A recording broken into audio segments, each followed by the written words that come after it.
Before we get going, I'll pass it over to you, Mr. Ferris. You have an introduction to make? Absolutely. For those of you who haven't met him yet, this is John Orwa. He's our new Director of Finance and Business Supports. He comes to us from Tabor, and he's a 5-time award-winning finance person. I'm butchering the award, but he absolutely is a great asset to the team. And so far, we've heard nothing but positive things from his staff, and we look forward to working with him going into the future. But he's been here now 2 weeks, so I just wanted to introduce him to council, and you'll see more of him by a lot. Nice to have you on board here. I'll do a quick round of introductions with the council we have, so you at least can put a face to the name. If you want to start the council? Sure, we just met, but welcome, John. I'm Alan Dean. Thank you. Yeah, we met earlier, John, and welcome to Woodlands County, and I'm counselor for Division 6. My name is Dave Cush. I'm the Reeve. I'm also the counselor for Insamo, and it's glad to have you aboard. I'm Bruce Prestige, Councillor for Blue Ridge, and welcome aboard. All right, with that, we'll get moving. If any additions or omissions from administration on council, or the agenda? They've all been incorporated into the agenda. They were items 8.5 and item 12, but they're already in the package, so nothing. Okay, thank you. Anything extra from administration or council? Not seeing any. Council Dean? Move that council adopt the minutes from the 21st of May 2025 as presented. Just Sorry, point of order, adopts the agenda as presented. Thank you, Councillor. With that, I'll call the question. All in favor? That's carried. 4.1, meeting minutes of May 21st, 2025. Any errors, omissions? Anything anybody sees there? Councillor Kuchen? I'll move we adopt the minutes of the council meeting 21st of May 2025. As presented? As presented. Thank you, Councillor. Discussion on the motion? I'm not seeing any. I will call the question. All in favor? So moved. Moves us down. Bylaws and policies, 7.1, bylaw 627/25, the Agriculture Service Board bylaw. This is just for it and online for it. Good evening, Don. Good evening, Reeve and Council. So, this bylaw is just to make sure that we are all in compliance with legislation.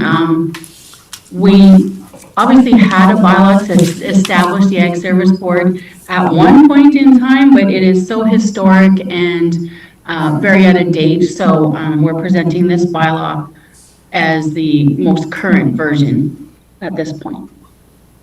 Right, thank you. Any discussion from council on this bylaw? Seeing any, we have a few motions to get through here. Councillor Prestige, I'll start over here. I'll make a motion that council get first reading to bylaw 627/25 Agricultural Service Board bylaw. Thank you, Councillor. Discussion on the motion? Not seeing any, I'll call that question. All in favor? That's moved. We got Councillor Dean? Move that council give second reading to bylaw 627/25 Agriculture Services Board bylaw.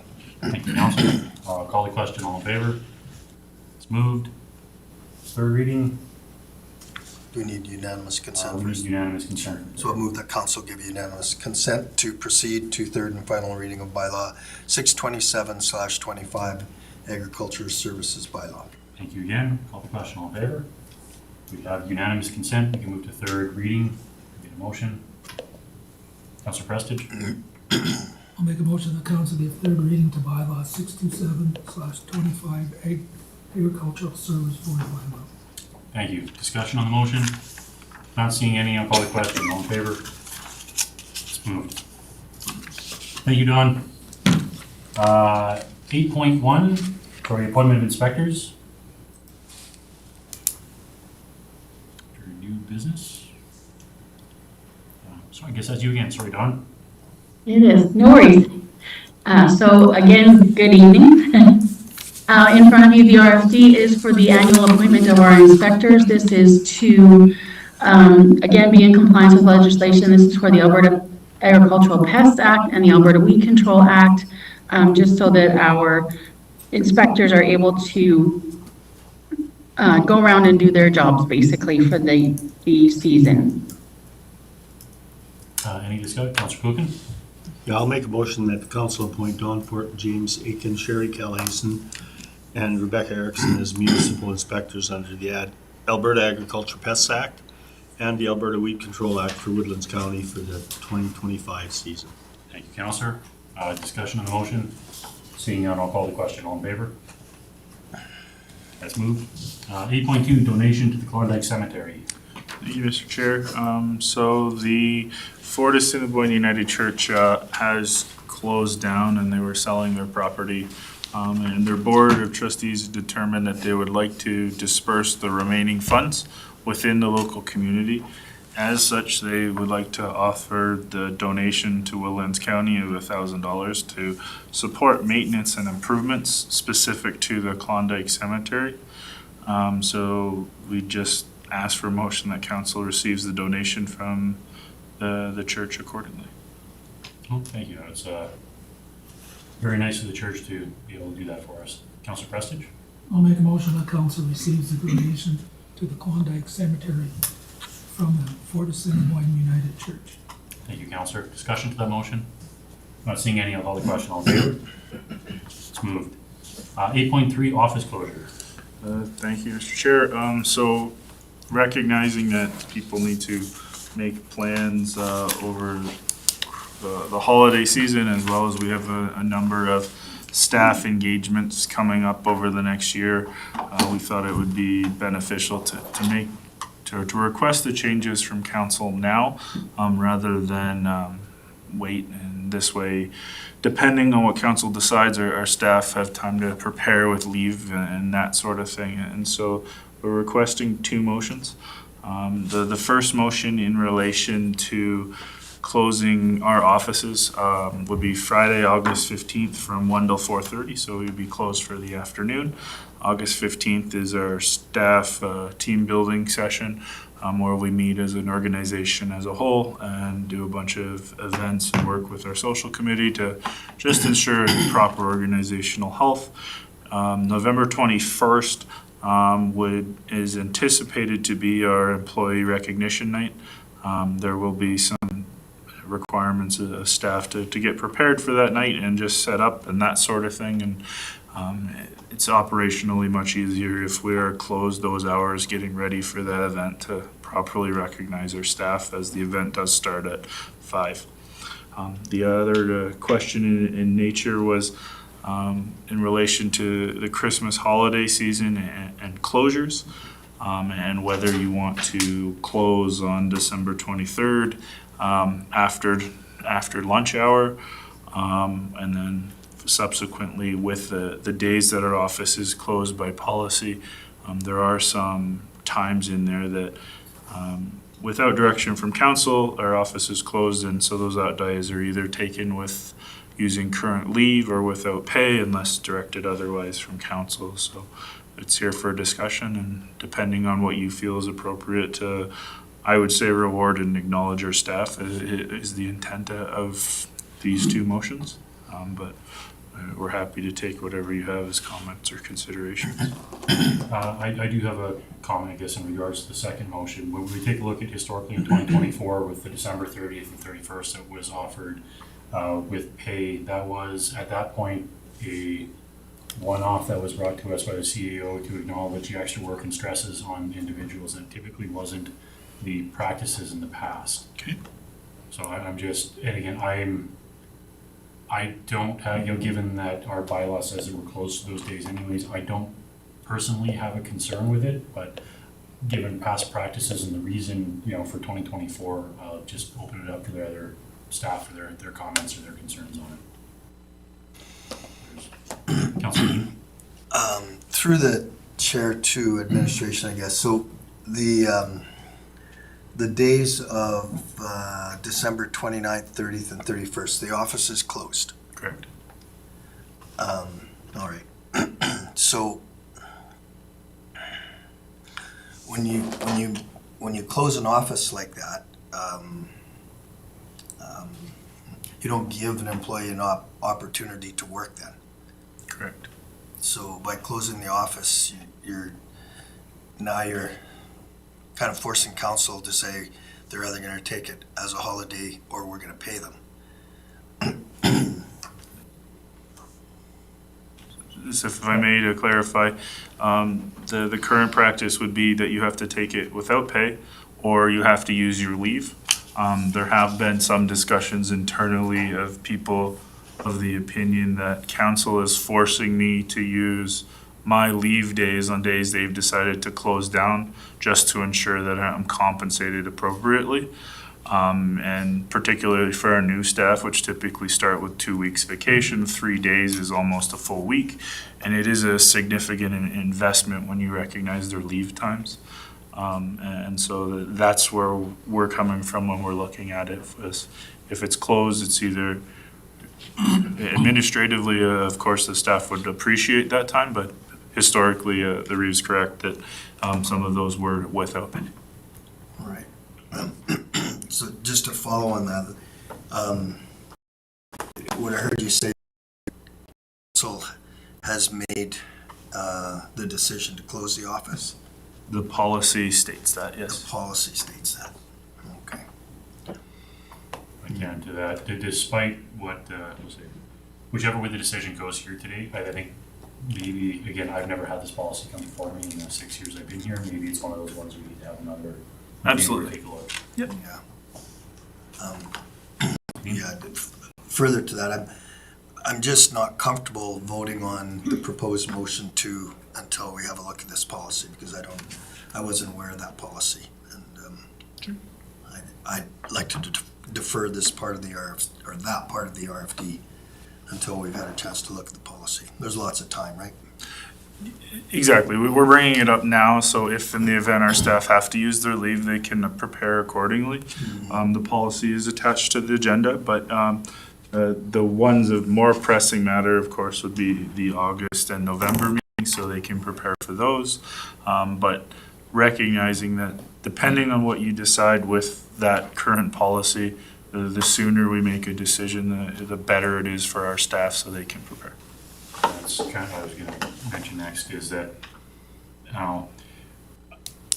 twofold on this. I mean, number one, yes, it would be nice to make a decision on this early enough, especially if people are booking holidays through the summer.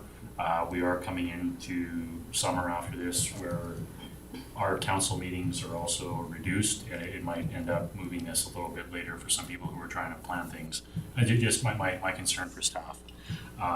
My other issue, and again, right now, it's just around policy and historically how we've done things for the past versus we offered this as a one-off. Now, I'm not in the office. Is that something that staff is looking as an expectation, in your opinion, after last year?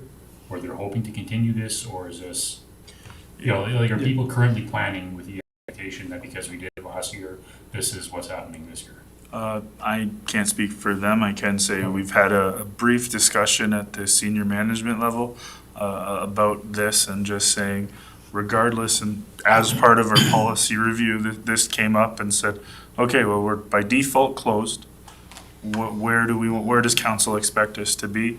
And at the management table, there were discussions about how some people were absolutely upset that they were forced to use their leave during holidays in the past.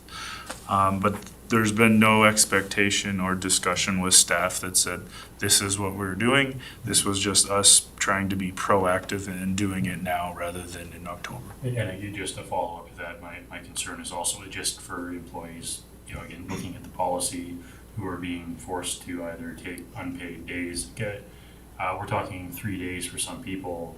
That's could be a quarter of their paycheck on. And it is a large financial downturn if they don't have the holidays to take on top of that. But yeah, it's Councilor Prestige. Through the chair to administration. If I remember right, we made it very clear that this was a one-off deal because of everything that went on with the new CAOs and everything, the stress that the employees were under, that we would give them pay for these 3 days for their support and everything. We made it quite clear that it was a one-off deal. So if we can, I guess just to move this along, is it too short of notice to either bring this to the next GNP, or time-wise, would it be quicker to come to the next council meeting? we can commit to having it to both of those. If you need it at the next GMP next week, it will be there, and then it will be there supplementally for at the following council meeting. And just for clarity, to address council's concern, to me, best practice will be every January, we send out a staff memo that says these are the days people are off. These are the days that if they are without pay, you need to plan for starting in January. I started in January 27th, but this was definitely not even on my radar, so partially of that is my fault. And again, just like I said, this is one of the first times I've seen this policy in 6 years I've been on here too. So it is something that should be reviewed, but if council doesn't have concerns with motion one, is there a council willing to make a motion for motion one? Yeah, I'm prepared to make that motion, but I needed to ask a clarifying question about the policy. So just looking through the policy, I don't see any notation there that talks about the office being closed on it. If I may, section 2.3, county office will be closed between Christmas and New Year's under the following Okay, sorry, conditions. missed that. Okay. All right, so yeah, I would be prepared to make the first motion.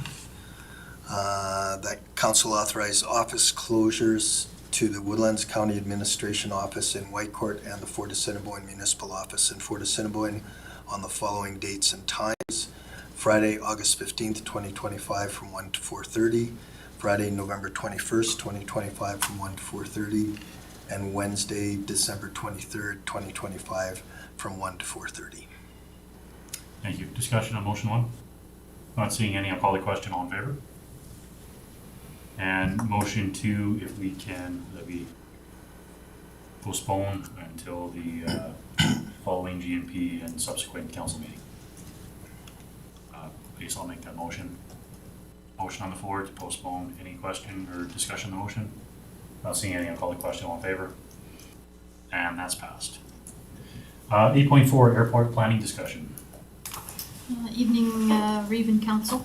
So, Council had made a notice of motion on May 21st, just requesting a review of airport leases as well as planning matters at the airport. We've gone back and had a look at the video, because I know there was discussion in having this at a governance and priorities meeting. So, as well as then the Airport Advisory Committee had also met and brought some matters forward for some discussion around the table as well. So we felt that it was maybe best if we could move it to a governance and priorities meeting. So just looking for a motion to move it to that meeting. Okay. Councillor Dean, you sit on the airport board, so if you have any information you'd like to fill in or discuss? Yeah, I just, through the chair to administration, we had a very robust airport advisory committee meeting, and the concept of leases versus land sales came up, and that committee is going to vet that along with the other things that are in the airport master plan. But so just letting council know that meeting was very productive. But I also think that it'd be a good idea to have council review this at a governance and priorities meeting. So I can move that council direct administration to prepare an RFD regarding the review of airport leases and planning for discussion at the GMP meeting on June 11th, 2025. Councillor, discussion? Councillor Preston? June 11th is bad because then 3 of us are down at the Global Conference. Right. What's the next?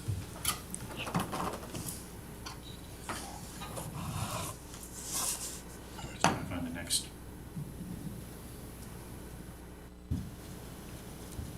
I believe August is your next one.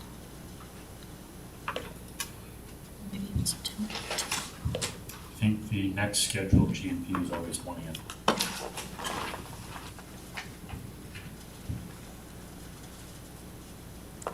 Councillor Dean? Yeah, we've been waiting to have a good discussion about this for 4 years. So I don't know that delaying it by a month is the end of the world. The discussion needs to happen. But yeah, I think that I'm glad you caught that, yeah, because there would be two of us that sit on that committee as well, would be out of the, or actually three, because Jeremy's on that too. And John will probably do. Sure. So could I just amend my motion to say August 20th? Yep. So amended motion for August 20th for a planning meeting on airport releases and planning. I could redo the motion if whatever, it's easier Are we for good with Tracy. administration? Do you have the amended Sorry, motion? just a point of clarity. As it stands right now, there's only 2 items on the GMP for next week. There is the item for the airports, and there is another item regarding staff recognition and where council sees that as a priority. Recognizing that 3 of council may not be there there may be a merit in just canceling that meeting. The agenda items were due from staff today, and so there were only those 2 items. Just moving it all to August 20th. Yeah, just a thought from a housekeeping point of view. So we'll make 2 motions here then, I guess. 2 motions, so redo this one to reflect August 20th, Yeah. and then the second one would be to Cancel cancel. GMP. Okay, so I'll move the council direct administration to prepare a RFD regarding the review of airport leases and planning for discussion at the governance and priorities meeting on August 20th, 2025. Any discussion on that motion? Seeing none, I'll call the question. All in favor? That's moved. And then a second motion to cancel the June 11th GMP. Councillor I'll make a Prestige? motion to cancel the GMP meeting on June 11th, 2025. Thank you, Councillor. Discussion to that motion? Not seeing any, I'll call the question. All in favor? And that's passed. 8.5 West End bus request for resolution. Yeah, this is, sorry, kind of a last minute item here.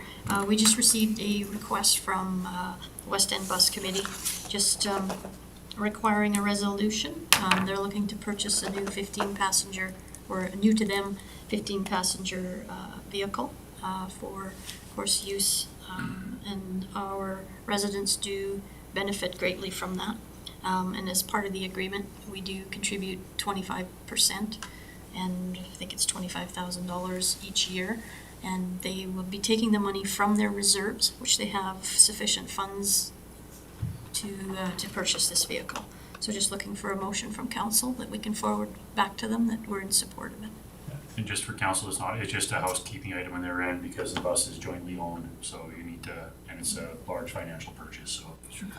Councillor Prestige? Through the chair to council administration. We have been putting money aside through our reserve, because the new bus was around 150,000. So we have a cap at 150,000, I believe. But we found these kind of newer used buses through Driving Force, and we get it for $80-something thousand. So it still leaves us quite a bit of reserve. So I think it's a really good opportunity to do this. Okay, Councillor Dean? Any idea how many kilometers are on that unit? That It's not very many, is it under 30? I believe it was 30,000. Oh, boy. Around Yeah. 30,000 sounds kilometers. like a good deal. They were used from, or Driving Force of Edmonton used from the city of Edmonton, and Driving Force handled all of the maintenance records and everything for those units. So Sure. they did go, they looked at them, they test drove them, they said their maintenance records are there, they drive nice. They're more comfortable than the ones that they currently have, so it should work out a lot better. Sure. Councillor Prestige? Also, the old bus, they're gonna sell it, and proceeds from that is gonna go back into the reserves. I'd like to make a motion, Councillor Prestige? I'll make a motion that council approve the purchase of a 2023 Ford Transport for transit 15-passenger vehicle by West End Bus Committee to be funded from the West End Bus Reserve, with Woodlands County contribution being 25% of the cost in accordance with the signed 2020 agreement. Thank you, Councillor. Discussion to the motion? Not seeing any, I will, Councillor Coopin? Oh, not seeing any, I'll call the question. All in favor? So moved. Council reports and questions. Start Council Prestige. Actually, I don't think I have got anything to contribute. Okay. Any questions for Council Prestige? Why not? Councillor Coogan? Yeah, the only meeting I had was with the Growth Partnership, and I just have a kind of a preliminary report of where we're at here. And it's a report that we actually asked Social Impact Lab to generate for us. And Growth is a completely new organization. It's trying to figure out exactly how we make sense in the regional picture and how we align ourselves with our regional municipalities and other communities in order to really have a look at how we have economic development here. So over the course of the last few months, the project engaged board members, local leaders, community organizations, Indigenous reps, sectoral partners in discovery process that included interviews, participatory mapping, and a 2-day regional workshop. From this work, 5 constellations emerged, and their interconnected themes as to how assets, barriers, and opportunities relate to each other across the communities. And the report findings into the insight statements, the thematic groups showing both broad systemic patterns and the local realities shaping the region. And it surfaces in areas where communities are already leading, and it identifies tensions like volunteer burnout, governance gaps, infrastructure disparities that must be addressed to unlock any new potential.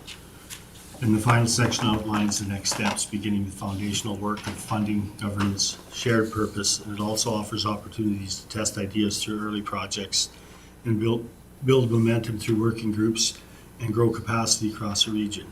It's a living framework. It's rooted in what's already a strong, it's designed to evolve, and it invites the GAP and its members to step into coordinated action, guided by the people and stories and strategies that are already taking shape. So one of the interesting things is we've really had a lot of discussion about the funding, and it's generally determined that it shouldn't be municipalities that are bearing funding for any of this regional economic development. It has to be maybe seeded to a certain degree, but it has to be driven by industry and by individual operators in the communities. So that's kind of where we're at now.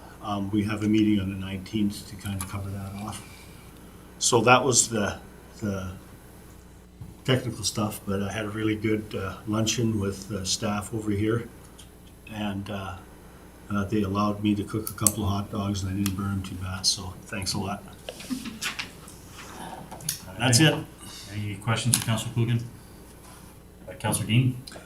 May 22nd, along with Reeve Cush and Councillor Burrows, I attended an ICF meeting with a representative from the town of Whitecourt. Unfortunately, that entire meeting was in committee of whole, so I can't really share much in public.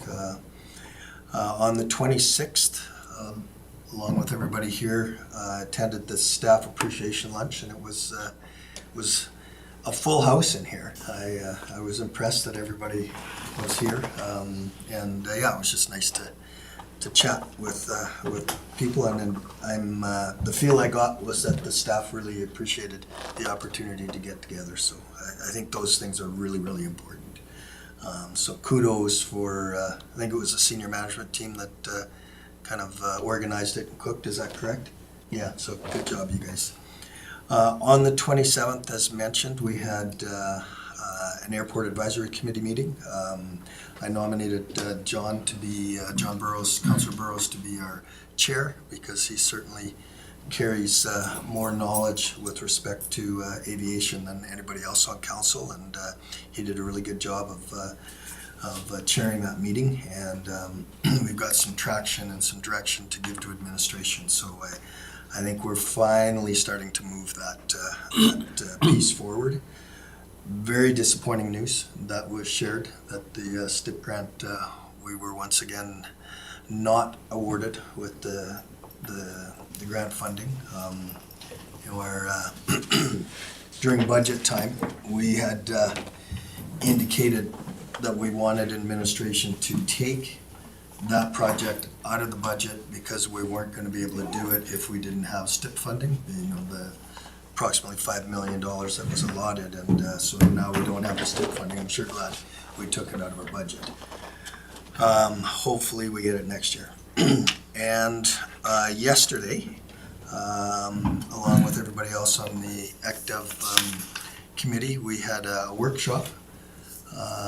The goal of the workshop was to flesh out what exactly a business directory is and how it would benefit Woodlands businesses. So we've tasked Bert and his team to come back at our next committee meeting with a plan that we can approve, and then we're going to present it to council. So it was a very productive workshop, and that's it. Any questions for Councillor Dean? Councillor Wilhelm? Hit the ground running, eh? I was at the same economic development work with Councillor Dean. I believe in the last 2 weeks, that's the only thing that I've had on the council slate. So other than that, I can't add anything he hasn't said already. So. Are you serious? What about all those negotiations you've been going through that you can't say anything about? That's fair, yes. I can't talk about that. Any questions for Councillor Wilhelm? Mine's been fairly busy here the last little bit. Start with today. Met with Heather Anderson, Tina, and CEO Ferris with the Coffin Dodgers Seniors Group in Blue Ridge for luncheon, and got to shake hands with a bunch of individuals from the area in there, a lot of the seniors, and kind of hear some of their stories and their jokes and their concerns in the area. It was a really good lunch. Seemed fairly well attended. So I'd like to thank the organization, the Coffin Dodgers, and Heather for helping to organize that. It was very good. Monday, Heather and I were able to meet at Henderson and Black here in town and pass off the last volunteer award presentation from the awards night that we had. A member wasn't in attendance out of the ensemble hall, so we had the opportunity to at least arrange time and make that work and do the presentation. Last week on Friday, had a industry meeting in the morning with members from ENC, Miller Western, and Strike and a few of the other players around the area. Some of the industry players in the area, it's nice to see that they're busier than they've ever been, even with market prices and where things are. And then some of the others on the fiber side, it's not as good as they'd like. Pulp prices are down, things aren't moving, and even some of the lumber costs and where they'd like, they aren't there. Looking obviously at, they said, their operational costs and what they can put off and what they can move, and trying to just flow things out as long as they can. So there are a lot of the larger players in the area for our community in Whitecourt and this region in general. So hopefully things turn around because they provide a lot of support and a lot of jobs for a lot of families. Last Wednesday we had an H-Park meeting. We were fortunate enough to have a medical student in the area he's been here for about 10 months, give us a presentation on some of the stuff that he's seen and some of the stuff that he, we'll say, just from being in the community. Whitecourt, he said, was not one of the areas that he was planning on attending for his medical practicum, but after coming here and being part of this region and this community, said he absolutely loved it and just loved the feel of everything that there is that this region has to offer. It was greatly surprising for him. I found that the hospital, given that it's more of a rural setting, you do a lot more versus a city. Said a city, when you're doing your training, you're more finite to what you're allowed to do and what you can see, and you spend a lot of time with this person and seeing the same things over and over and over. He said in the hospital setting you have here, the experiences are a lot more widespread, and it opened up more opportunities for him to be more part of different experiences, even at his level for where he should be in his training. So it was a good story to hear. September, I don't quote me on this date, I believe it's September 11. There should be an email though coming out from H Park for their barbecue that they typically do in the fall. There will be a request coming from administration to help with a donation basket. They do a raffle for a giveaway. We should get the information here, I guess, coming up sooner, and it'd be nice to share the information on the office and maybe have a few more Woodlands County representatives and councillors show up for it. It's usually held behind the hospital in the field there. It's going to be food brought on by Mr. Mike's again. We'll have a cater truck. It was really good last time. It's always well attended. It's nice to just show up and give support for the healthcare professionals we have in the area and show them they are appreciated, and we do, respect how we respect them, and we enjoy having them in our community and just kind of make them feel more involved with us. Had a Whitecourt Library Board meeting. We just kind of going over some, the events and some planning that we have coming up around there for the summer. Attended the staff appreciation barbecue, which was also fantastic, and then the ICF meeting. So that's what I've got. If there's any questions, Councillor Dean? Yeah, coming back to that student, so that was somebody that's working to become a doctor, a medical doctor? Yeah. And do you know, was that person, were they originally from an urban setting or a rural setting? He raised in Edmonton. His family, I think he said his dad's side's from Kindersley, Saskatchewan, so, kind of has, understands a little bit more of the rural side. Sure. He said in his tenure when he was staying here, his family came up and kind of stayed with them, and he said his dad drew a lot of similarities between this area to Kindersley where they're from, but his background, he's a very urban-centric individual, so But he got a good feel for the he community. had a really good feel, and he really That's enjoyed great. being part of the community here. That's awesome. Thank you. Anything else? Not seeing any. If I can get a motion to move council reports. Councillor Klugen? Yeah, I'll move that we accept the councillors' reports as information. Thank you, councillor. With that, I'll call the question. All in favor? So moved. 11C.1, winter maintenance performance analysis for Assiniboine Highways. Good evening. Good evening, Your Worship and members of council. This RFD is mostly written by Paul, and he did all the hard work on the analysis, so I just want to take the opportunity to acknowledge his hard work in getting this RFD, and we'll share the duty in presenting. So go ahead, Paul. All right, good evening, Your Worship and members of council. So tonight we have in front of you a presentation that we put together on winter maintenance performance analysis for the 47 highways. Specifically looking at the impacts of maintaining highways 658, 33, and 661 on the maintenance of our own county roads. So as far as presentation goes, I'll be going through background, current state, and level of service, and LOS analysis, and improvement ideas before I pass it on and move on with Jeff on the recommendations and the rationale for recommendation and rationale for that recommendation. So going through the background, as you know, we have been maintaining Highway 658, 33, and 661 on behalf of the province through a mutual aid agreement that we have with Ledcor, the province's highway maintenance contractor. Historically, we know as well that these highways have been the most challenging to maintain, but simply by the nature of these highways being at the far end of the contractor's beat. And so we have, stepped up to maintain those highways and provide a higher level of service.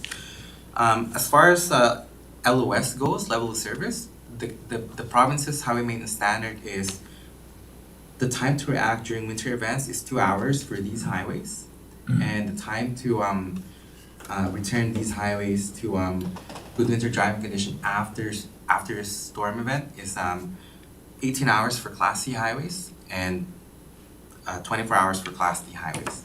Highway 658 and 33 are considered Class C highways, and Highway 661 is considered a Class D highway. As far as our own LOS goes, we do have 96 hours to return our roadways to to have them cleared after a snowstorm event.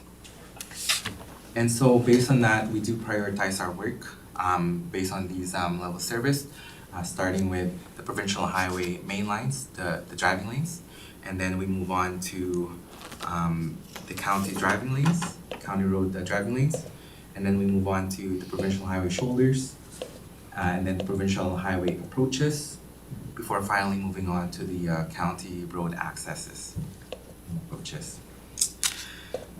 So we've asked our area supervisor how we're doing, and we've looked at our own service requests as well. Based on feedback from our area supervisor and operators, we do meet these timelines.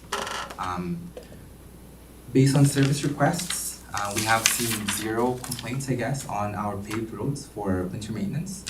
There has been, however, an uptick of winter gravel road maintenance service requests, as well as maintenance on the an uptick on the request for maintaining accesses. So a couple improvement ideas that we've looked at there to address it is, access being the least on the priority sequence.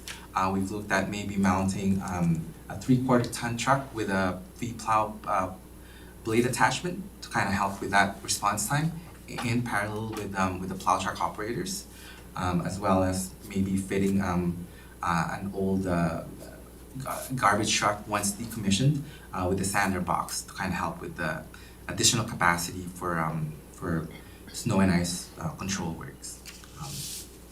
Now, should council wish to hear further on those ideas, we can put together a proposal at a later council meeting.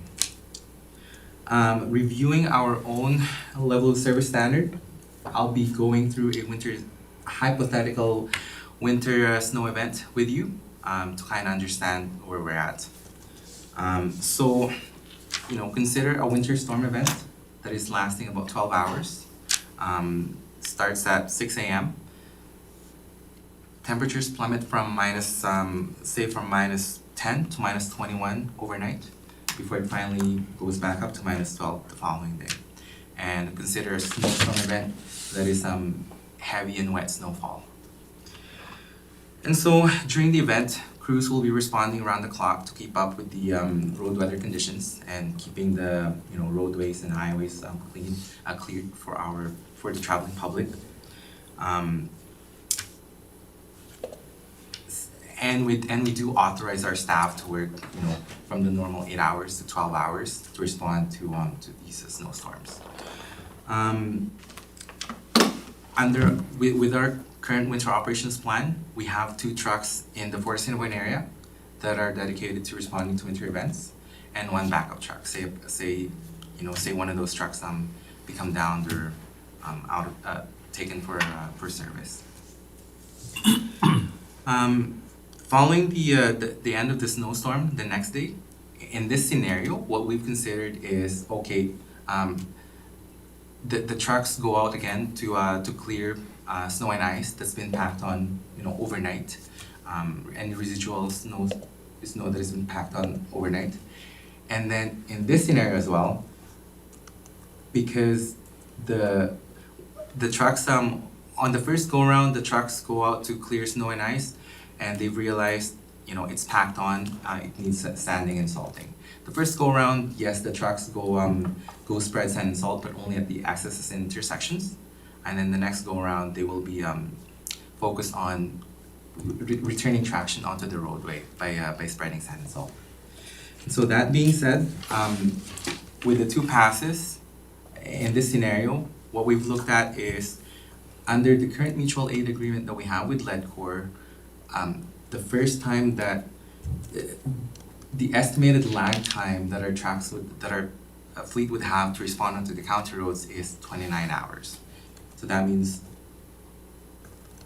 it would be 29 hours after the end of the snowstorm until our own forces would be able to go on to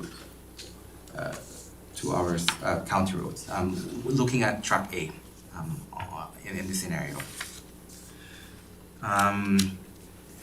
Now, I just wanted to say that under the current mutual aid agreement, as far as cost goes, we will be cost neutral because we will be there will be reimbursement from Ledcor through our mutual aid agreement. And part of the question that we're trying to answer with this presentation is, what's the amount of truck, what's the right amount of truck that we should have in our fleet in order to deliver our level of service? I will take the presentation from this point on. We have looked at a number of options, just different combination of arrangements. So for context, truck A is the truck that focus more on 33 and 658.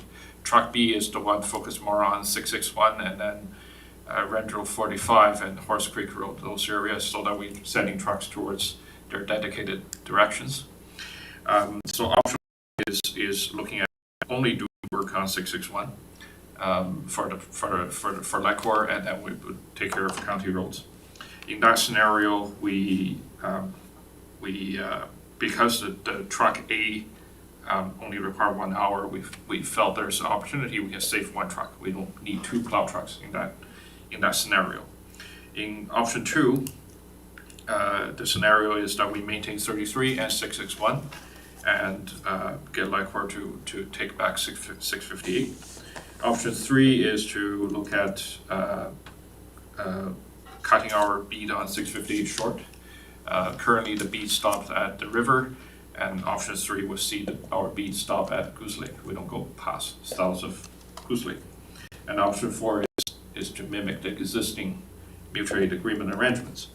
And Paul has done his analysis in providing the response time for when can we first to be on county roads, because the highway takes precedence in those scenarios. So as Paul mentioned earlier, there's a level service consideration here as well as a fleet right sizing consideration. Under option 1, currently Ford Assiniboine has 4 trucks. Plus 1 that's to be surplus, which I'm not counting that number. Out of the 4 trucks, 2 of them are dedicated plow trucks, with a third one that can be fitted to a plow truck in time of need. And under option 1, if we can reduce the plow truck by 1, plow truck nowadays is $520,000. Last time I looked at it, with tariff it's probably going up, and that's what we see as a financial implication, a future financial implication with the options here. So in rationale, we first want to acknowledge that any of the 4 options, they all meet county's 96-hour level service expectation. Of course, they have different degrees of service that we're providing to people. We recommend option 1 just because there's a financial savings for the county, as well as we have spoken to Ledcor to confirm their level of service, that they still can meet the 18-hour service standards as well as the 24-hour service standard that Paul mentioned. So we're not seeing or expecting a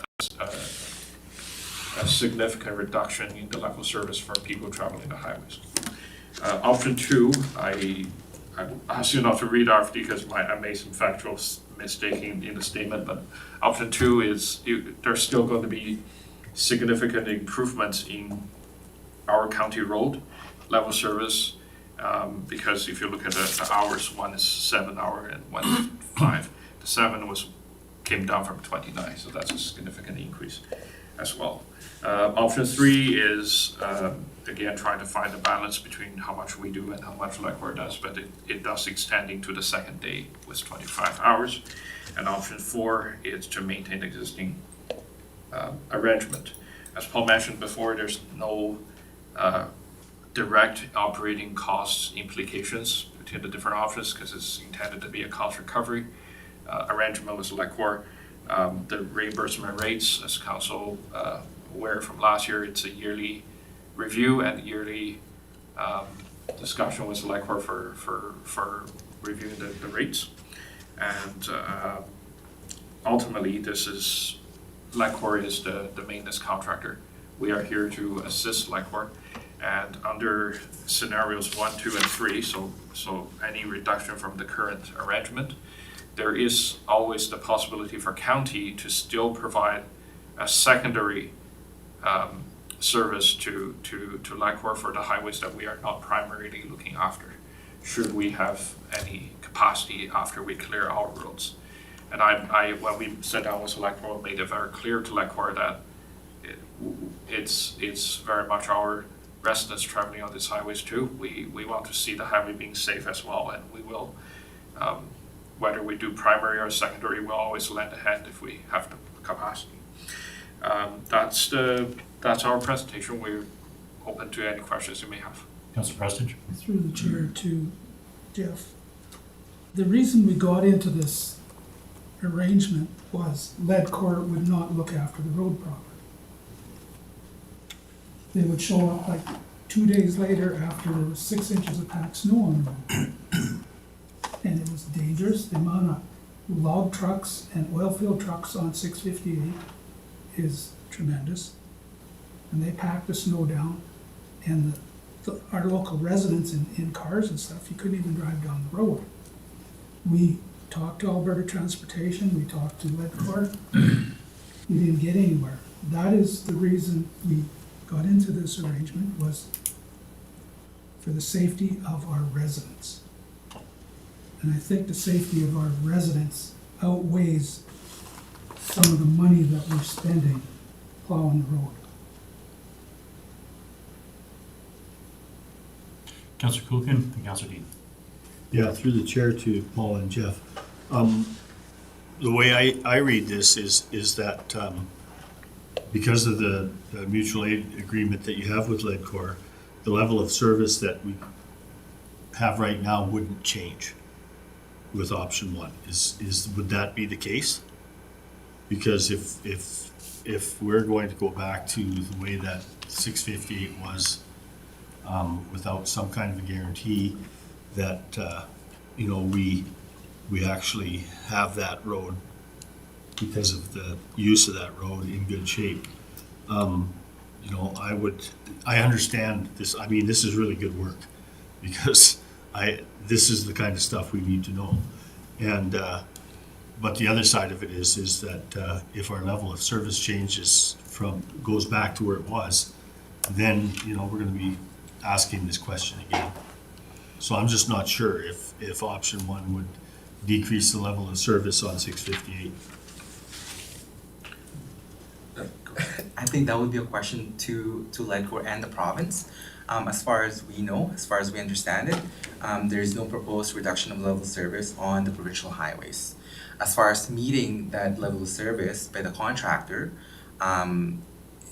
it'll be on to Ledcor.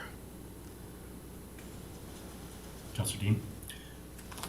Thanks, through the chair to council and administration. Just to reiterate what Councillor Preston said, you can make an assumption on level of service, but we have historical information that shows that the level of service was fell far below our expectations and certainly our residents' expectations.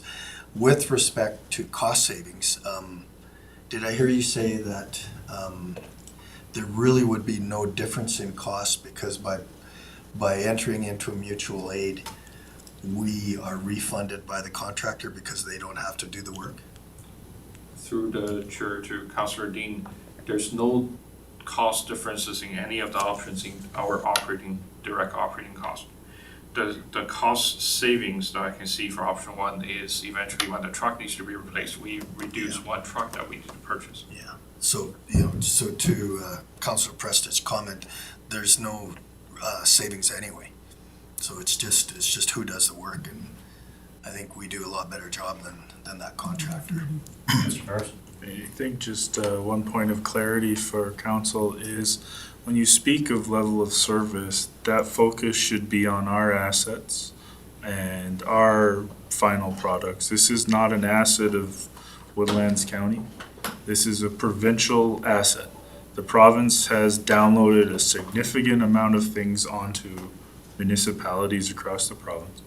This is just one more thing where we're being forced to step up. I fully recognize that safety is important. But they pay Ledcor a significant amount of money, and I have to assume that as a private business, Ledcor is probably still making money off of the cost of us. Since we've started this, we've seen an increased number of complaints from our ratepayers on our gravel roads. We're focused working on an asset that doesn't belong to us, and our complaints are increasing from the public on the assets that we actually own, because we take longer now that we have to do these stretches of provincial highway. Councillor Dean, Councillor Coogan. Yeah, I appreciate that comment, and it's 100% true. This is the proverbial between a rock and a hard place, because if we say no, we'll let the province do what they're supposed to do, contract the service out to Ledcor, and the service isn't provided, then we have people that have to drive on a very, very dangerous road. So, you know, we're trying to juggle two balls. We're only supposed to juggle one, but in my opinion, we need to continue doing this, because if we don't, we know what happened in the past. I can just say, as somebody who also lives and has to access a secondary highway daily that Ledcor maintains in the wintertime, it's not always maintained. There's times where after a large snow event, our plows are out and our roads are cleared well before secondary gets done too. So it is, you know, a definite concern. Councillor Coogan? Yeah, I'm not disagreeing with option one at all. What my question as a solution to this is then, or a question to administration is what leverage do we have to get the province to make sure that the level of service that is on that roadway is adhered to, because it is a part of the infrastructure that they're responsible for, and if they're not achieving the level of service as to the way Jeff and Paul say that needs to be done, and those rules were not being met, what leverage does a municipality have to say that this goes through our municipality, it affects our residents, why is this not being dealt with? I don't know what that is, but I think the solution there would be to hold them accountable to the rules of that they have. Because we're required to, under contract, am I not right, that under the contract, we're required to keep it to the level of service that Ledcor agreed to with the province. Through the chair to Councillor Coogan, our mutual aid agreement provides a mechanism for us to, for meeting a certain level of standard. More precisely though is because we are viewed as providing subcontracting work to Ledcor, it is also Ledcor telling us what to do and when to do and when to send out trucks. So I wouldn't say it's 100% on the county to meet Ledcor's level of service with the province, although we're probably taking significant role in today's arrangement in meeting that. The reason I say that is we provide services during daytime hours. We work from 5 to 7, 5 a.m. to 7 p.m. We don't provide any services during the night. If Ledcor needs to send out a truck to meet Ledcor's level of service standard with the province, that's on to Ledcor to do so. We're not providing staff working night shifts. Okay, just a question to add to that. Okay, so then in other words, for us to understand this a little better, we would need to have a document that tells us what level of service Ledcor is required to provide by the province, so we know what to compare with. Like, I'm not sure what we're comparing anything with here, because the level of service that was provided by the county was far greater than the level of service that was provided by Ledcor. So I want to know what is the requirement for them, and then we have our answer. Through the chair, we did sit down with Ledcor and they did confirm the level of service requirement that they need to meet, and that is within 2 hours. time to react within 2 hours within a snowstorm event, and within 18 hours after the snowstorm event for a Class E highway, and then within 24 hours for a Class D highway. Okay. Councillor Prestidge? Through the chair to Jeff and Paul. I drive on both sides of the river.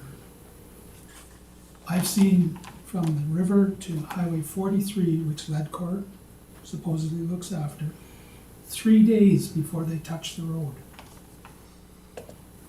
That's not their level of service. They just don't do it. And as council, we've asked our infrastructure to talk to the province, talk to Ledcor, to get them to improve their level of service on that road. And it goes on deaf ears. They just don't do anything. And like I said, the road gets so bad, it's almost impassable. Because right now, from the river to 43, when we get a bad snowstorm, there's this much snow on the side of the trail going down the road, which is not the way it should be. So that is why we asked to take over that piece of road, because we knew we could do better, and it was better for our residents. So, with everybody's concern, if we were to go with option one, what is the mechanism of recourse that we have with the province or with Ledcor if they're not meeting their level of service that they're contracted the province for? Yeah, Councillor Eads, got one too. so probably somewhere in a contract, there's a mechanism written down. In practical sense, from 2008 to 2013, when I previously sat on council, 658 was an item that we brought to Alberta Transportation at the RMA conventions every year. It was always there, and it never improved. And then finally, the county said, look, we need to safeguard our residents. We need to do this ourselves. So there could be a mechanism somewhere, but it's not effective. Okay, Jeff? Through your worship to council, the intent of the RFD is similar to last year, the summer maintenance or gravel road improvement program review. We have done some work on winter maintenance review. We're presenting our findings to council and what we see as options for improvement. That's the intent of the RFD. As I mentioned earlier in my presentation, any of the options will meet the level of service at different degrees. And level of service is a council decision and direction on what the level of service is. I have no problem with any of the options that council may decide to choose, or maybe council wish to consider one more option is to defer this decision to next year, because it's not time critical that we make this kind of decision. The reason I suggest that is Councillor Prestidge mentioned about the maintenance on the 658 that's south of the river, and that's 100% done by Ledcor, and we can leverage our connections and see what the province can do to improve the level of service on that 12-kilometer piece for this winter, and perhaps that would be one more piece of information to be part of the decision. No, that would be a good suggestion. Councillor Coogan? Yeah, and I absolutely agree with CAO. If we are covering off a level of service that they should be doing anyway, then we're being downloaded on, and I don't agree with that either. That's just not the way that we should be operating. So I think you guys have definitely done your job here, because this has kind of opened up, a big conversation on how do we get the province to be responsible for what they do, rather than us having to take care of that. So, kudos to you guys for doing this work. So just Councillor Prestidge? One other thing, or through the chair to Matt, you're saying our gravel roads would get more complaints on. But this is a paved road, gravel roads are graders. We don't use our graders on this 658, it's plow trucks. Yep. We don't use plow trucks on gravel roads, so it's two different things. That's true. Jeff? So sure to Council President, I did mention in my RFD the intent for the improvement of gravel road maintenance is that if, say, option one, we save one operator, and that operator becomes a floater that can, because the graders can run 24/7, but people cannot, right? There's the benefit of having multiple shifting in a day to help improve the maintenance of gravel road. That's the intent of that comment. I'm going to take a stab at a motion here with Jeff's recommendation. I'm going to make a motion that council defers this RFD to the spring after this winter with more information in regards to Ledcor's level of service on 12 kilometer section of 658. That works for council. Speaking to the motion. Yeah, just clarifying, so you're saying defer until, like, basically 12 months? Yeah. Yep, okay. And then we can get the analysis for what it looks like in 658 and how the response from the province works. Councillor Coogan? Yeah, through the chair, it's Jeff. So when is the contract review that you have with Ledcor? Through the chair to Councillor Coogan, last year in September, I took to council, and that was the time it was reviewed. I did my rates review before I came to council. Okay, so there's a possibility you'll have some information before you review that contract again with them, or? Through the chair to Councillor Coogan, it's only a rate review, not Oh, okay. a level of service review. Okay. The level of service is established by Ledcor's agreement with the province, and my every year review is ensure that we are recovering our costs. Okay. All right, and motion on the floor to move this to the, 12 months from now with further information on the analysis at 658. Any discussion on the motion? Not seeing any, I'll call the question. All in favor?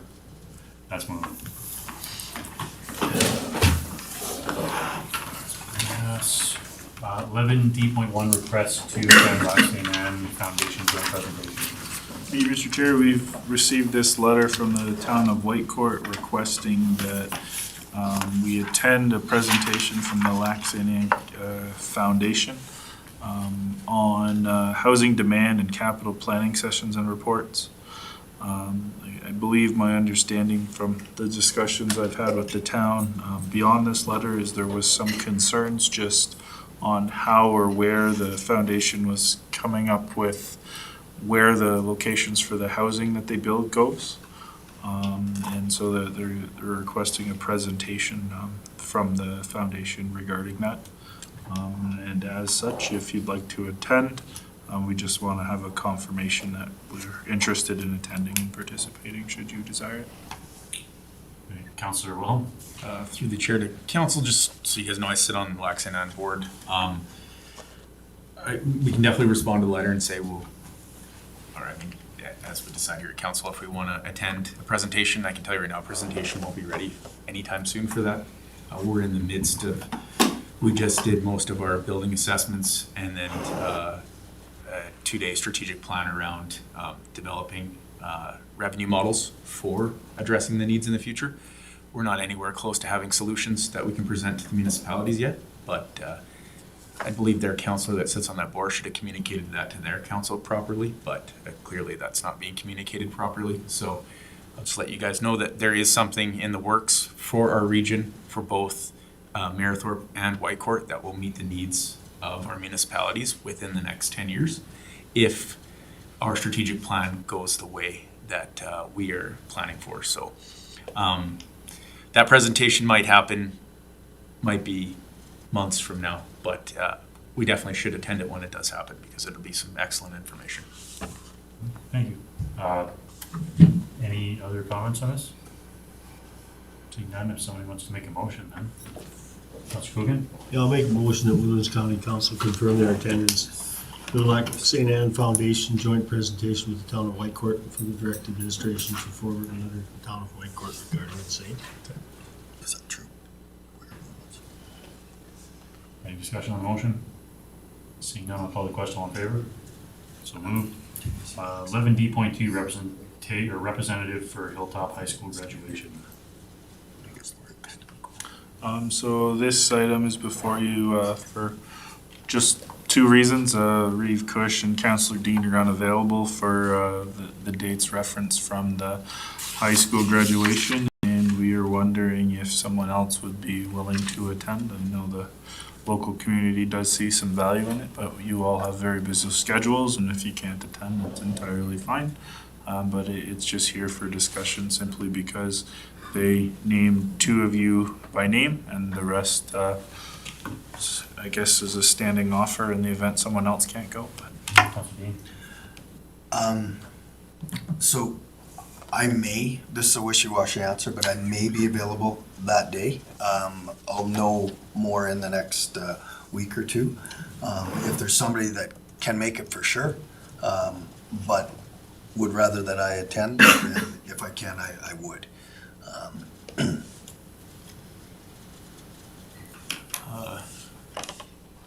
Councilor Wilhelm? Through the chair to council and then, just, if you give me 2 minutes here, I'll just check my work schedule and see if I'm not out of town that day. Sorry, should have been prepared for this. Councilor Dean?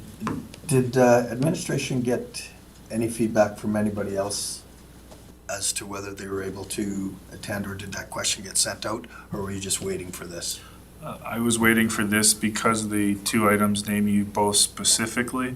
I thought it would be more appropriate to bring it to council rather than an email discussion. So had you checked with the Deputy Reeve? I've checked with no one. I simply brought this to council. Okay. Just logging in. 30 seconds. Sorry, guys.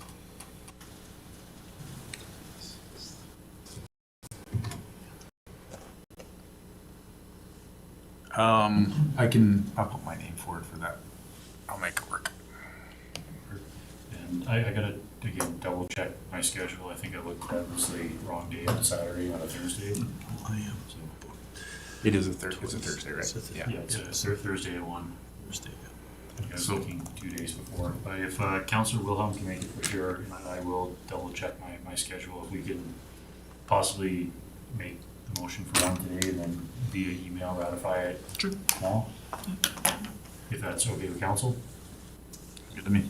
If I can get a motion then for at least one councillor.